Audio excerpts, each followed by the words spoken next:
Welcome, today I'm showing how to unblock phone number into a TCL 205.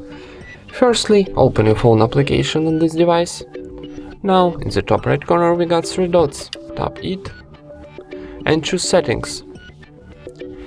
Now go into blocked numbers.